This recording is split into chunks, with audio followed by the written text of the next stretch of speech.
We're starting off strong right there. Oh, I like that. Man, that is awesome.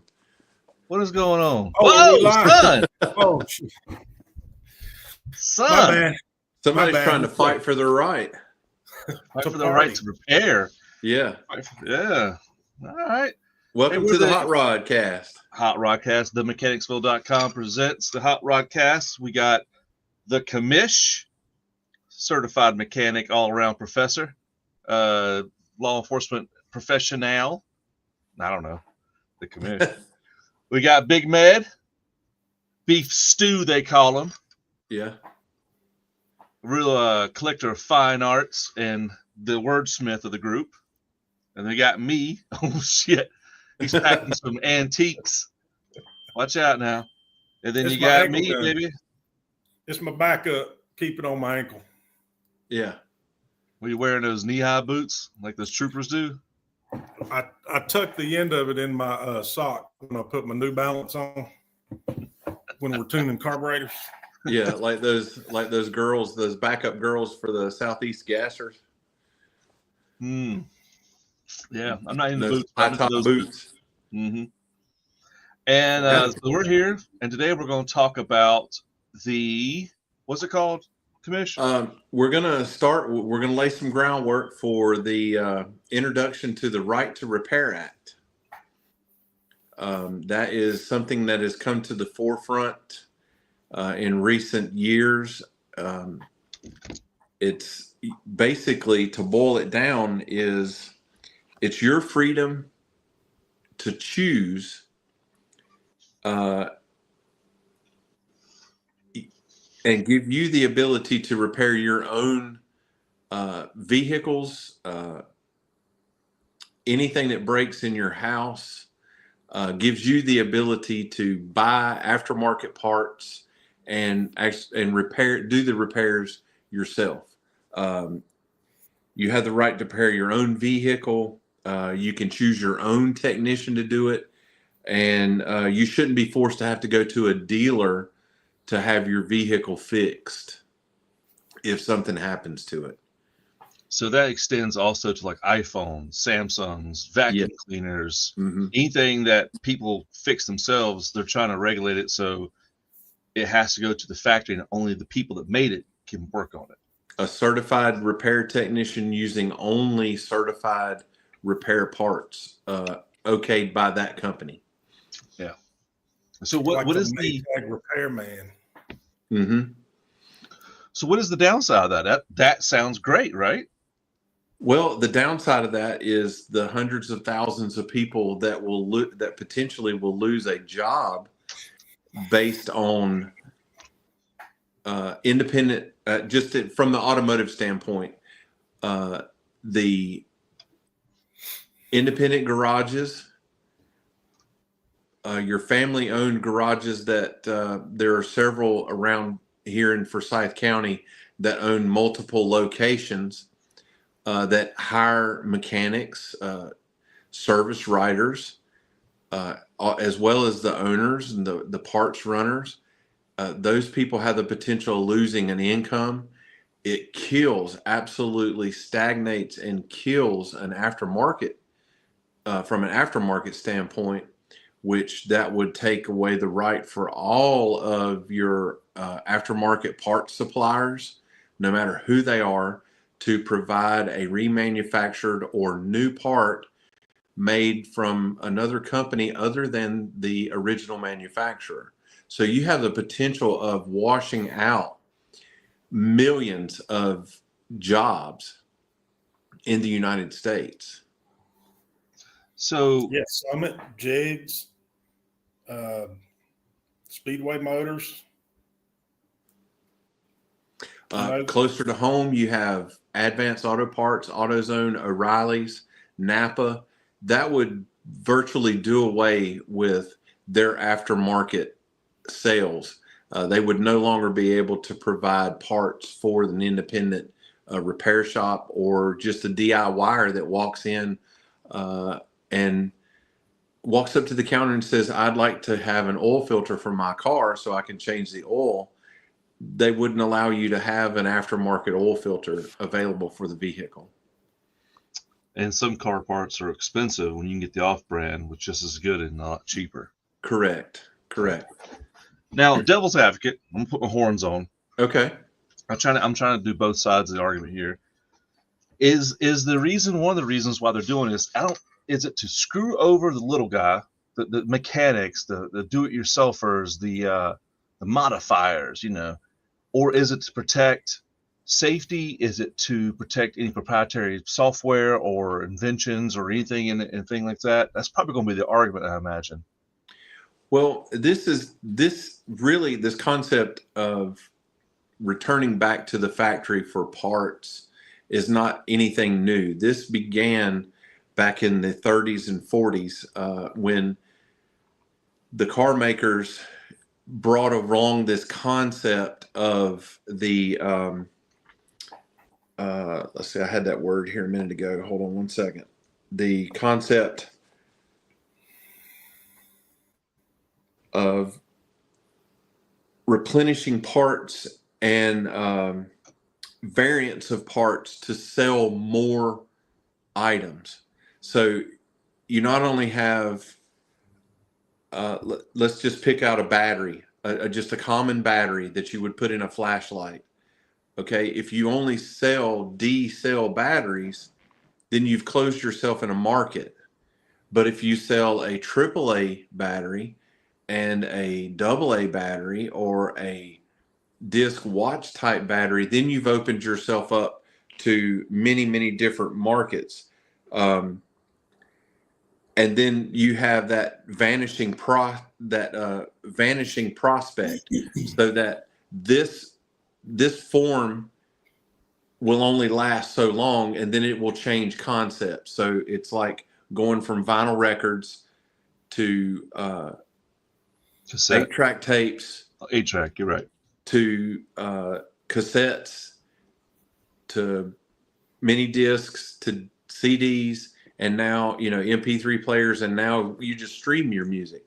So those vanishing variants allow you to sell more product. So the car makers take on this process. They're they're designing cars that the general public will see in 5 years. It may be further, it may be pushed out further than that now as fast as technology gains momentum. But as far as I know from personal experience, 10, 15 years ago, the car designers were designing vehicles that the general public would have available to them and see these designs come to fruition in 5 years. So they're on a 5-year rolling design. So tomorrow they'll be rolling into the next 5 years and then the next 5 years. So you're constantly trying to stay ahead of the game by designing vanishing variants so that goes away. It opens up a perceived need for it right now because it will not be here forever. So that keeps the car companies fresh. So the variants have another caveat, is that with the technology changes, such as going from a simple carburetor, a 1-barrel carburetor, to a 2-barrel, a 4-barrel, then the infancy of fuel injection, which showed up in the late 60s and early 70s, and then progressively moved and made its own niche to being 80% of the vehicles in the 80s and then 100% of the vehicles in the 90s. That vanishing variant moved you up in technology and gave that sense of urgency to have the next new thing. They're real bad with phones. Yes. So it's just like phones with a car. I got you. Yes. To me, it's a marketing technique. Absolutely. It's to sell, to make more money. Money's always, at the end of the day, going to be the motivation. Uh-huh. And you look at car models, Gen 1, Gen 2, Gen 3, like from 64 to 67, the GTOs were long and square. Mm-hmm. And then in 68, they cut them in half and rounded the back off a little bit and rolled the fenders in some more. And, and that lasted, till 73. Mm-hmm. So it's about, 4 or 5 years. And I'm sure it's based on some sort of psychology. Yes. Of course, human nature, man, when we see something new and different. Oh, man, I got to have that. I mean, look at college campuses, for example. Man, when a new iPhone whatever rolls out, all of a sudden your police reports increase by 10,000% on lost and stolen cell phones. Mm-hmm. So they can take that police report because they had insurance on their phone and go say, look, my iPhone 48 was stolen. I need that 49. Mm-hmm. So yeah, I think it's rooted in money. It's going to generate revenue, and there's got to be some psychology and research done about how we purchase. Yeah, well, and that brings up a good point, because the rapid advance of technology within the years that you're talking about was brought about because the majority of American homes became a 2-income family at that point. It was no longer the man went out and was the sole breadwinner for the family and they lived off of a single income. The women moved out of the house into careers and you became a 2-income family. So the technology and the vehicles advanced much more rapidly, along with other technology in the home advanced rapidly because you had people making more money. And what the automotive industry looked at was trying to capture that money and keep that money to themselves by making it harder for DIYers and independent garage owners and the like to gain information from them, repair parts from them. Because you look at it and you when you're able to actuate a repair on your own vehicle, you're avoiding going to a dealership, number one. And we know what headaches are involved with that. Not only is it tremendous wait time, the expense, you pay up to 36% more going to a dealership. Now, I'm not down in dealerships. They do their thing. But you're paying 36% more for that repair that essentially could be affected by less money if an independent garage or a DIYer has the technology to do that. A $300 repair essentially is going to cost you over $400 or more to get it done in a dealership versus an independent garage. Well, I see a lot of it as I'm a corporation. I want to make money. Phones have got it right. You come out with a phone, and that once that's outdated, I start making it break down, use the battery more. Mm-hmm. You can't repair a phone. You can, but you really can't. I can't work on phones without some kind of training or somewhat. Right. Special equipment, kind of like mechanics. But make phones disposable. Just sell them back to me. I'll buy them for like $1 and then get the gold, the zinc, all that, the platinum out of it, and then remake it and sell it again. And a car industry is like, that's a brilliant sales model. Mm-hmm. Let's make it. They can't fix it. You can't have a 67 GTO running. 67, is that right? I always forget the year of your car. Saturn's out of business. Well, I guess you should just get rid of it, kind of deal. And it's just taking away the right to fix stuff, to look at it. It's what they're saying essentially is you don't own it. We own it. Yes. It's ours. We just lease it to you. How dare you get into it and look at our proprietary setup or whatnot, or put unsanctioned things on our vehicles. Mm-hmm. And so it's another control tactic. Yeah. Everything's disposable. I remember growing up when the washer and dryer would stop working, we would call the local washer and dryer repairman to come over and fix it. But now,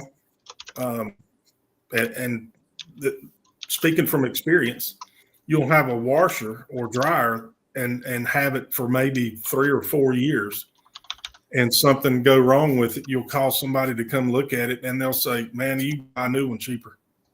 Yeah. Remember when you TVs and VCRs to the TV and VCR repair guy? Yes. Remember that? Yeah. Who does that now?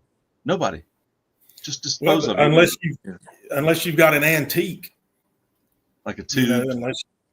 Exactly. Yeah. Like the radio that's in the garage here is a 1979 Kenwood.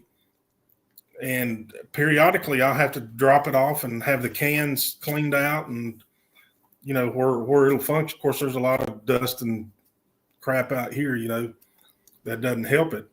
But you won't be able to do that no more if they pass this bill. Sorry, gotta get rid of it. You can just have it looking. You have it displayed, but it doesn't work. Yeah. Yeah. It's insanity. Use it for a nightlight. And, everybody would agree that shit was just better back in the day. Yeah. It was just. It had a whole industry attached to it. Yeah. It was made to last. Yeah. When you don't have the mindset of everything is replaceable, quality is built in automatically. But when you have the mindset and you change a collective society's mindset to thinking that instead of calling this repairman to come visit my house, just go down to Lowe's or Home Depot and spend $900 on a new one, that's disposable. So you have collectively changed the society's mindset to accept that.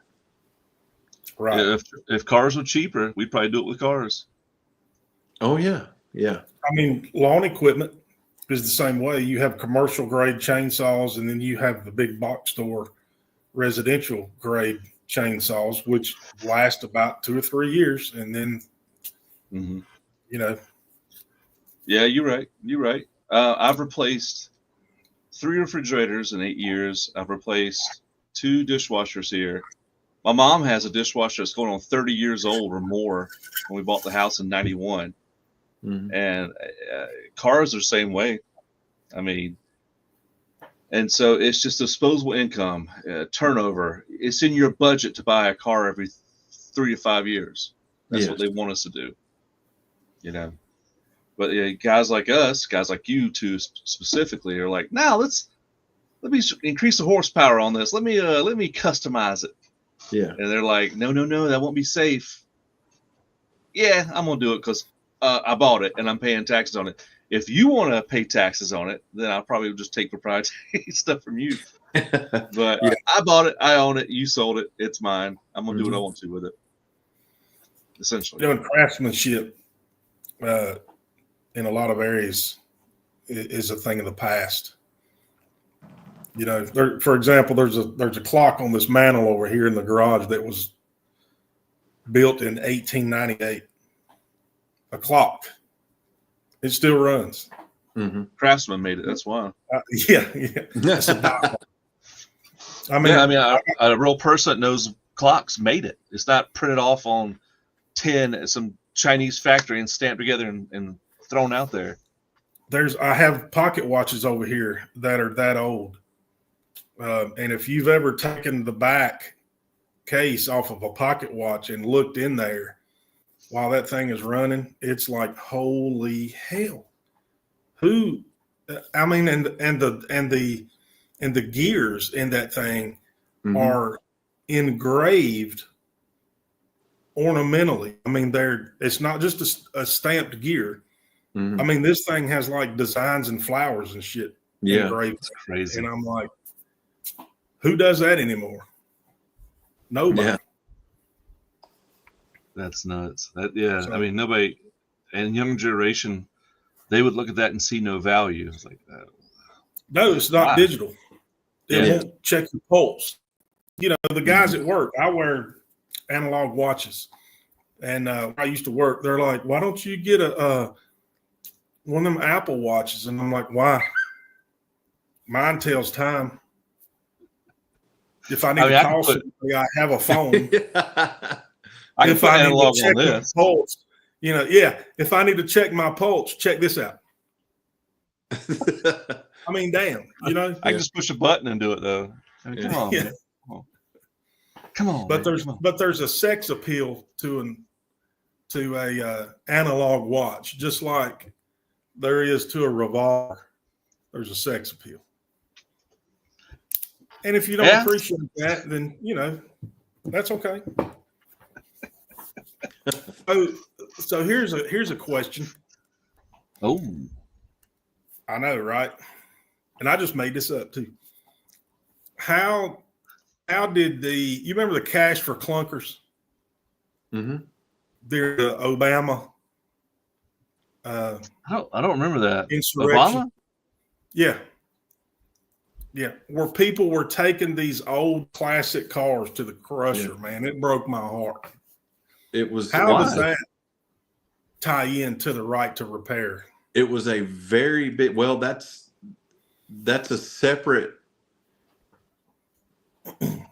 That's a separate conversation. That was very, very popular in the Western states, particularly California, because of their emissions or whatnot.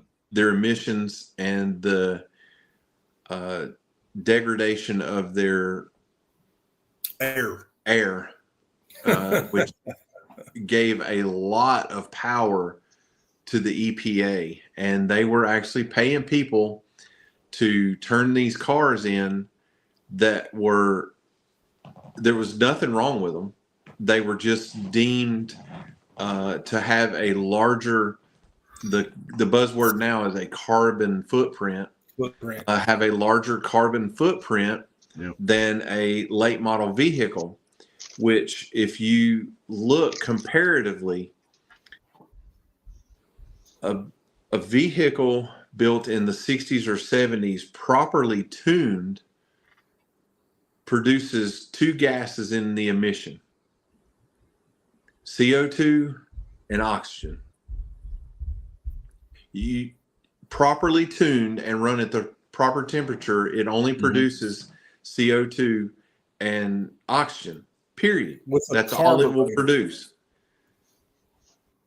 But when you start trying to lean a car out and work it harder and make it have more gas mileage, the materials that you use, the type of fuel that's being burnt in it, produces all this other noxious gas that then has to be treated downstream in the exhaust system, so that ultimately only one noxious gas comes out of the tailpipe along with CO2 and oxygen. So, or water, H2O, excuse me, I misspoke on that. CO2 and water are the two byproducts of a perfectly tuned engine. If you are able to take a well-tuned, high-performance engine, it will produce less noxious gas than a late model car will with all of the gas treatments downstream in the exhaust,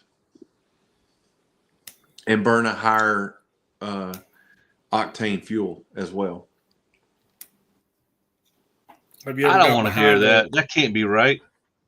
That can't be right. Yeah. That don't sound right. You're crazy. It's possible. I got my horns on. It is. Have you ever got behind a vehicle with a bad catalytic converter on it? Yeah. What's that smell like? Yeah, it smells like I don't know, just exhaust. It smells the whole like all the cars behind it smell it. Mm-hmm. Yeah, and if you look at what is the material inside of those catalytic converters, I mean, that's why. And another thing is you have to have one. Otherwise, it won't pass inspection. That's why they're $1,100-$1,200. Yeah. Oh, they got platinum in them, and yes, they have a lot barium of rare metal inside of them to react with this hot exhaust gas to change it into something that can come out of the tailpipe that doesn't immediately kill people. It's also a great side hustle. But yeah. What, stealing them? Yeah. No, not stealing them, repurposing them, recycling them. DeWalt Sawzall in a leather jacket. Well, it pays the bills around here. That's all I got to say. Yeah.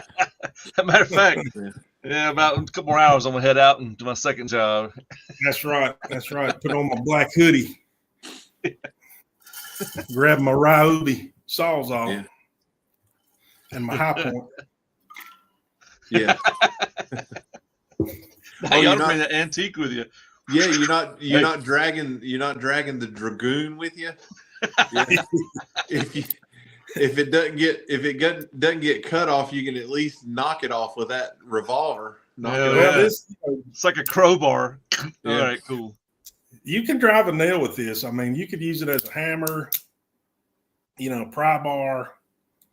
I mean, a funnel. Yeah. All kinds of stuff. It won't check your pulse. Oh, yeah, it will. It won't check it. Yeah. It'll check it flatlined. It'll make sure everybody else sees your pulse too. It's visual. Everybody want to see my pulse? Bam! Yeah. Jesus Christ.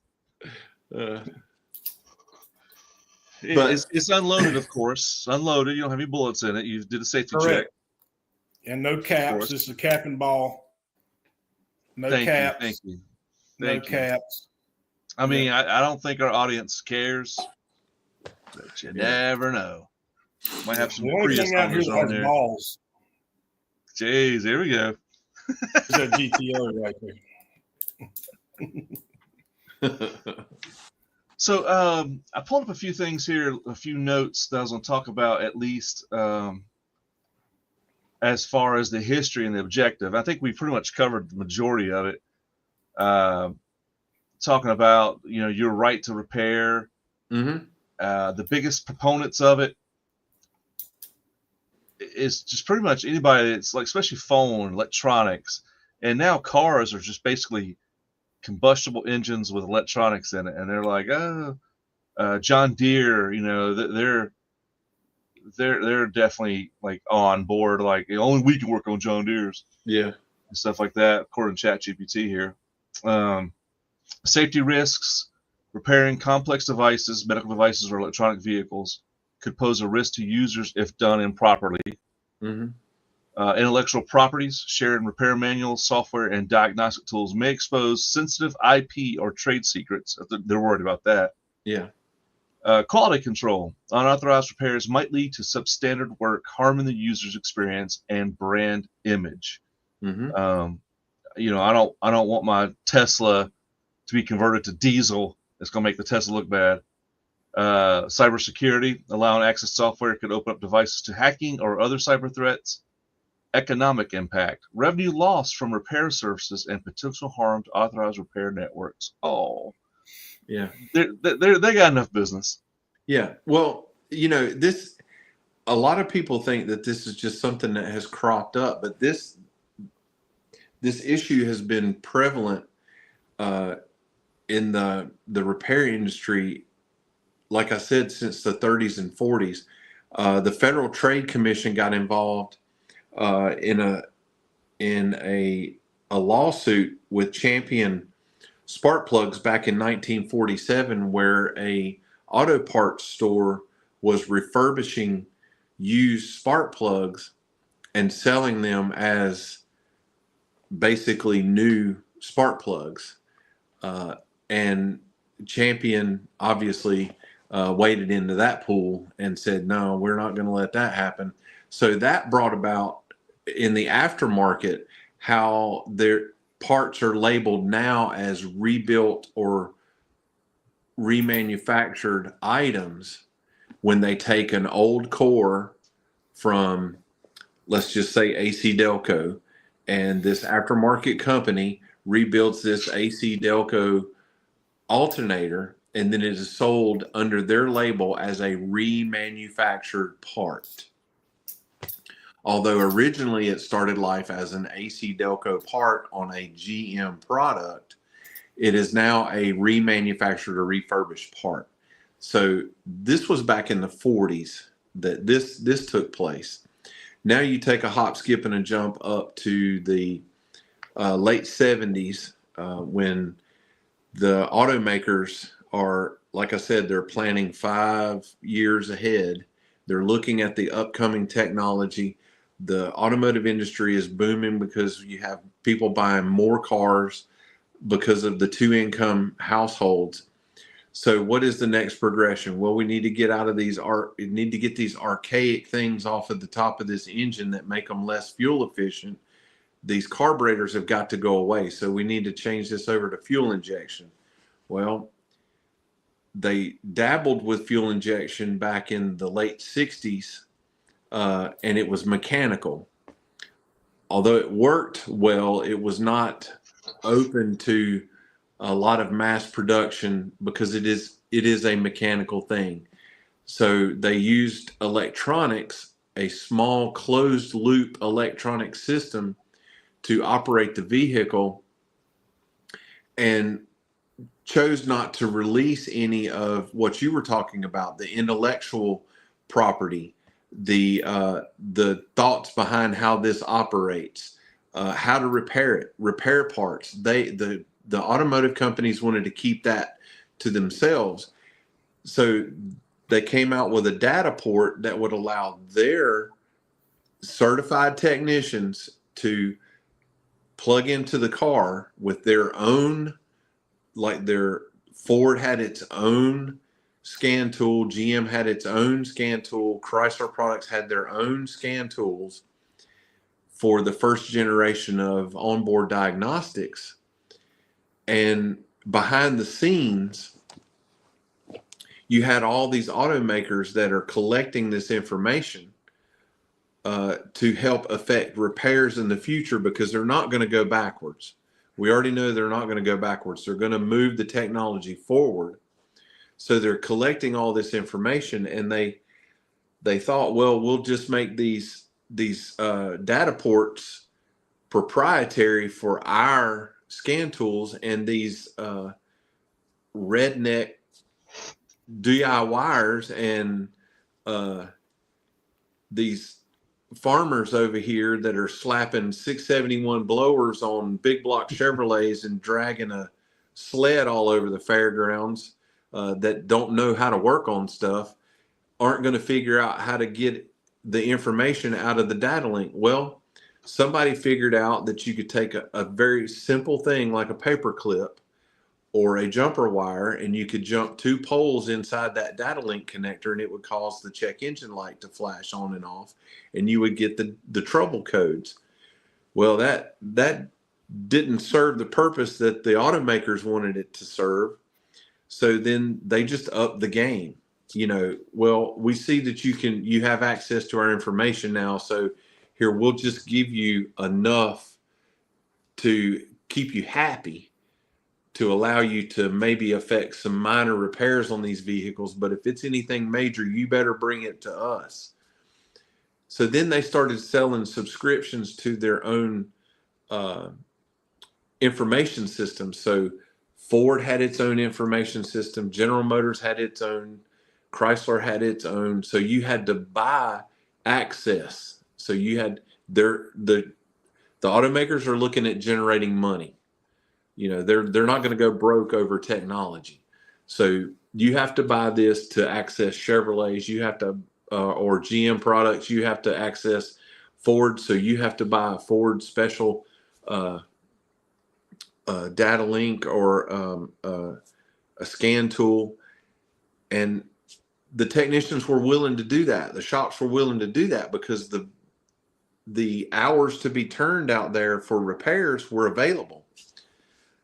So they progressively keep putting these security stops up in front of the technicians because they're affecting the repairs cheaper than the dealerships can, and they keep moving the goalpost, so to speak, on access to information. Now we're up to OBD2, which is onboard diagnostics, the second version, CAN 5 or 6 maybe, which is the CAN is car specific information. And they have progressed up where the automakers are collecting all of this information that is being generated by this car by driving habits. They're collecting all of this information and storehousing this information because we own the car, but we don't own the information that it produces while we drive it. Makes sense? It's crazy.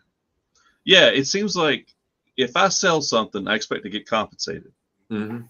And if I sell my intellectual property as far as my information, my driving habits, my preferences, I should be getting paid for it via Facebook, Google, your Honda. You know what I mean? But we're all like, oh yeah, you know, Alexa. But you're not. Yeah. And because the automakers have pulled together and collectively generate all of this information and free source it, they sell it on a free source to anybody that wants to buy it. So anybody that wants to collect any form of data or grab a piece of data out of all of the billions of cars that are on the road worldwide, this is not just the United States. The Right to Repair Act thing is specific to the United States, but globally, the information that's generated by these vehicles driving day in and day out is collected by the automakers and sold out on the as a free source of information. And they've turned, the big three automakers have turned that into a and I'm saying this with a B, not an M, multi-billion-dollar industry where they sell this information free market. It's akin to a commercial that comes to my mind right now for a insurance company that brags about collecting your driving habits now and lowering your insurance bill. Yeah, if you have good habits. Yeah. I'm not gonna name them, but they essentially give you a little dongle to put in your OBD2 port, and then it collects that information along with what it generates and sends up via a satellite link, because every car is linked to satellite. That's where you get your global positioning for your driving assist on your vehicles. Like you can hit your assist button and say, hey, my car, tell me how to get to so-and-so, or I've been in an accident, I need aid. You know, that's how they're basically your car has a perpetual low jack on it that can be accessed. Does Blueberry have that? Yeah, you have to roll the window down and yell really loud and hope that, you know, you're not in a really rural area. No, that's version 1. Okay. Yeah. Right, V1. right. Yeah, you got to upgrade that, man. You got to upgrade that shit. Well, essentially, if he's got a cell phone with him, he does. Yeah. But even if it's a flip phone, maybe not. Yeah. What do you got? You got a jitterbug, or what you got? Your jitterbug's not going to give your global position, dude. Like I know we're Mechanicsville, but I ain't afraid. I don't mind having a burner phone right now. I mean, these things. Yeah. Well, I mean, everything.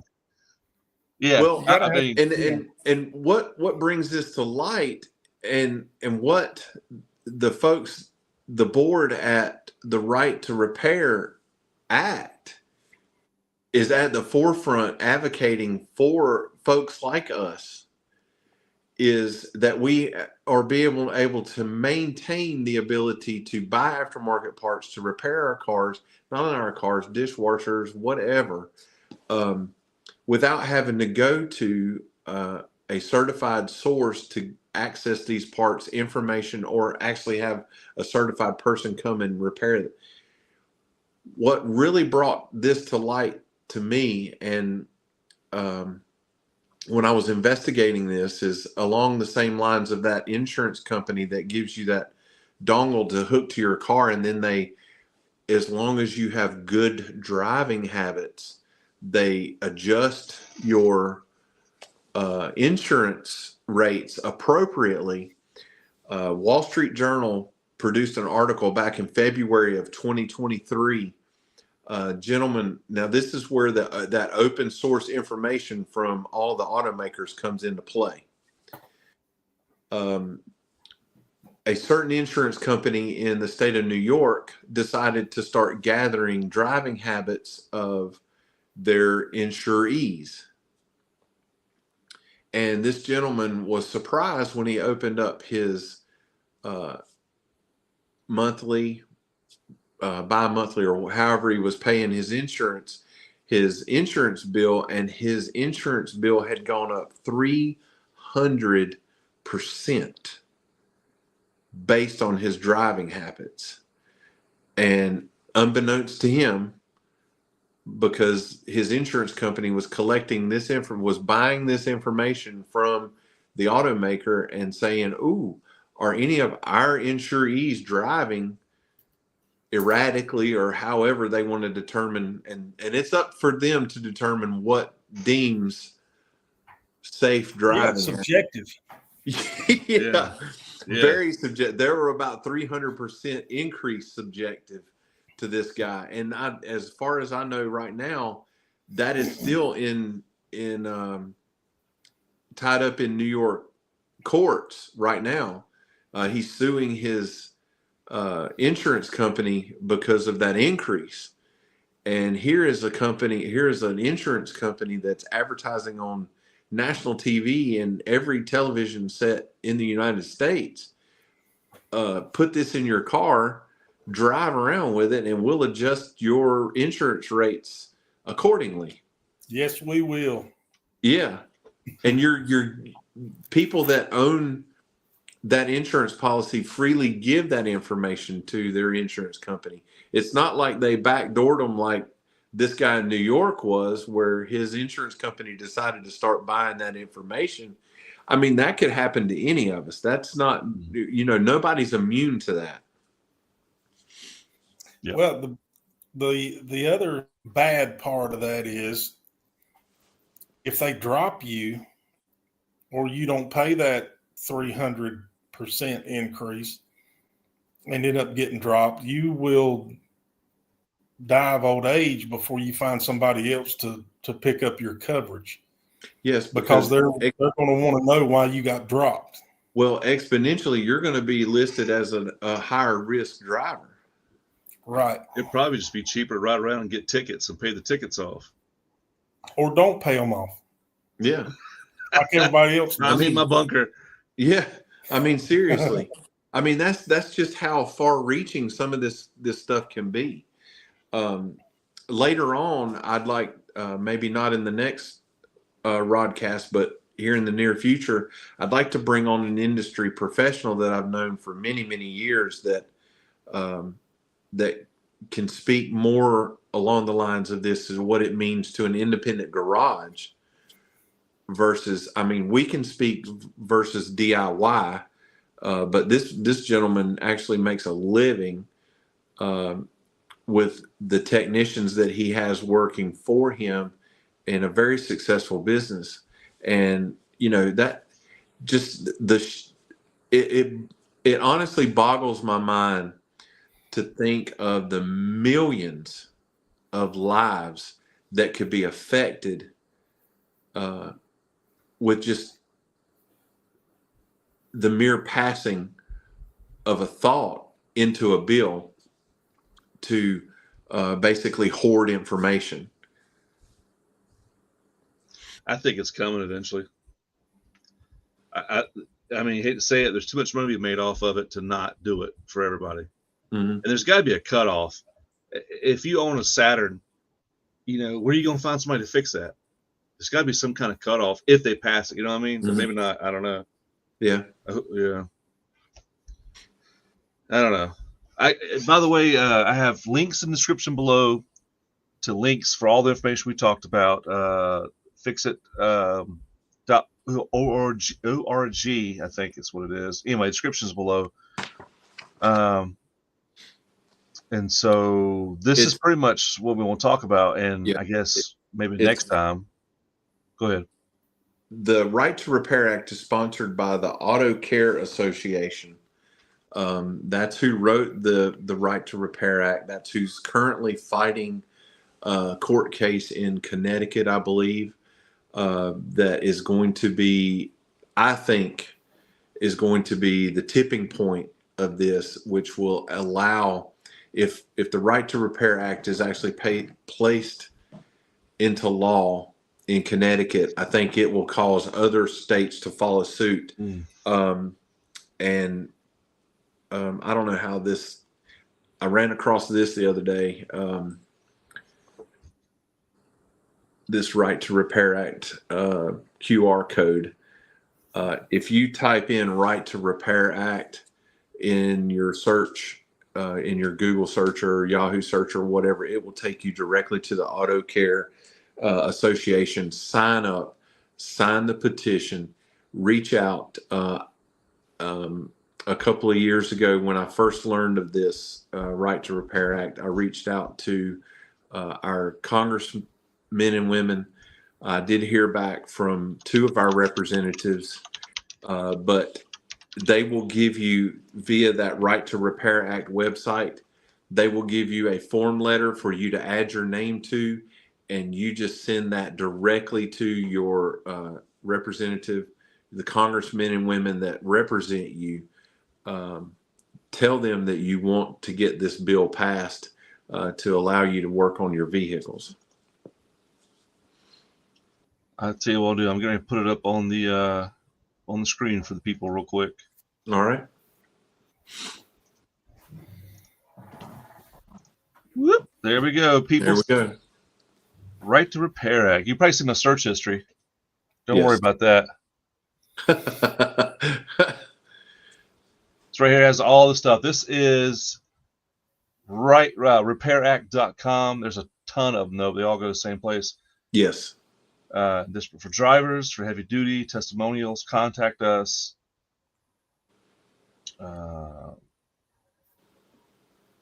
Yeah, right here. 95% of vehicles will have wirelessly transmitted connectivity by 2030. Drivers spend 36% more on repair costs at dealership. That's exactly what we don't want. 77% of vehicles are over 7 years old. Yes. Yeah, mine is. Well, actually, I'm lying. Mine isn't. But my other ones were. I just recently started getting good money. And you can sign here, that automotive professionals and all that. Yeah, Go ahead, that will allow you to, somewhere in there will allow you to email your congressmen and women that represent you in whatever state you're in. Here's a media toolkit. We'll probably get that one. Yeah. Yeah, that's pretty cool. So this is something that's near and dear to our heart. This is one of the first things I know we want to talk about, starting this whole Mechanicsville movement.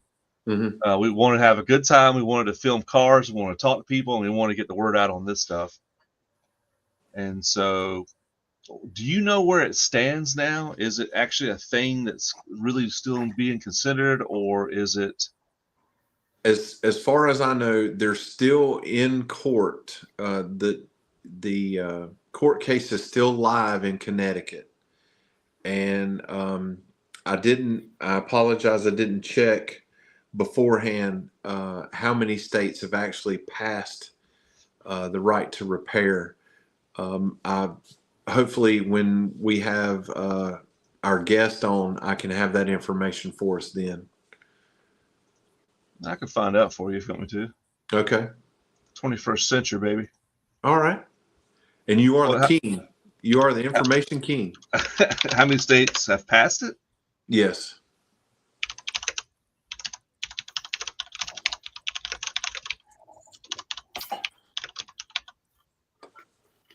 All right, let's see here. Searching the web. I'll share this screen too. I love StreamYard, by the way. This is what we use. Is it going to do the? Oh, I won't be able to share this in ChatGPT when we do it. As of 2024, at least 4 states have passed comprehensive right to repair laws: California, Colorado, Minnesota, and New York. So 4. Yeah. And I think the most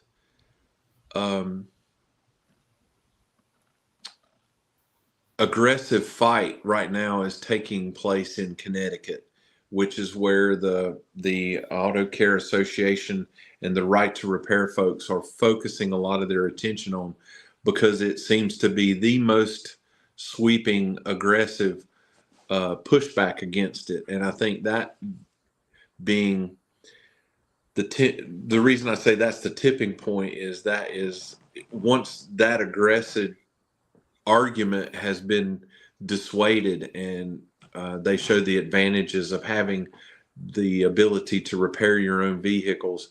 And I know we're just pigeonholing vehicles, but it's the easiest thing to talk about. I think that other states will follow suit. Yeah, electronics, vacuum cleaners, just anything, Yeah. And I think most of these states have mentioned the just the cars, but we're also talking about electronics specifically too. Well, you think and guns. Yes, absolutely. You think if the pushback on this takes away the ability to do that, then basically you're cutting the automotive industry off at its knees, the aftermarket. You're cutting off the hobby portion of the industry at its knees. The ability for a group like us to be able to pursue our passions and repair vehicles, modify vehicles, and bring those old vehicles, just put them back in showroom type condition. But other than that, moving up and adding newer technology to older vehicles, you're kneecapping the entire automotive industry and the passion driven portions of the industry, such as what we kind of take place in the racing and the restoration and all that. All right, yeah, I told you, it's something I didn't know about until you said it. And most things pass. It'll pass, and then you'll see it where O'Reilly's can't sell anything no more, except maybe fluids. I got some fluids for your car. Yeah, basically, you're relegated to selling wipers and car wash stuff. So yeah. Yep. All right. Well, let's promote ourselves a little bit. Next week we'll probably continue this topic with who to contact and what the future holds for this. Y'all agree with that? Y'all think? Yeah. And then we can move on to some fun stuff like Mechanicsville at theMechanicsville on your YouTube channel. Search it out. We got how many? We got 383 subscribers. 383. Okay. And we have now eclipsed 81,000 views. Yep. We have the latest Rodcast up right there. We have the 69 Cadillac Fleetwood Hearse feature. That was an excellent video. I'm going to tell you that was an excellent video, Ash. I really enjoyed that. The music was on point. Was it? I picked some odd music for it. I thought. It was on point. Was it? I got the interview with the owner coming up. I'm working on it right now. I hopped in and rode around with her. The only problem with that video is I had it on widescreen, and you can see like my belly looks humongous in that. I look like a big fat ass. Like, this Hershey, you like this Hershey? So I got to edit my belly out, and then I'll probably put the logo over it. That'd be fun. Yeah. And then we got some more features. And by the way, anybody's watching, how many viewers we got? 0. We got 0 viewers, but that's okay. That's okay. We can edit this down. If you have a garage, if you have a car, if you want to talk about something with us, you could talk to us on here. Yes. You can talk to us in person. We'll come to you and we'll talk to you at your thing. We want to help you show off your car. We want to show off your shop. We want to help show off all your little tips and tricks. Big Mad here, he'll be nice. We'll get him relaxed and give him a cheeseburger. He won't cuss you out too bad. Don't be scared of him. He's not that bad of a guy. We'll keep him on a short leash. Yeah. Just give him a wrench and he's fine. Yeah. We'll keep flammable stuff away from him. Yeah, right. You got to. Right. You got to. Right. But let us know at theMechanicsville.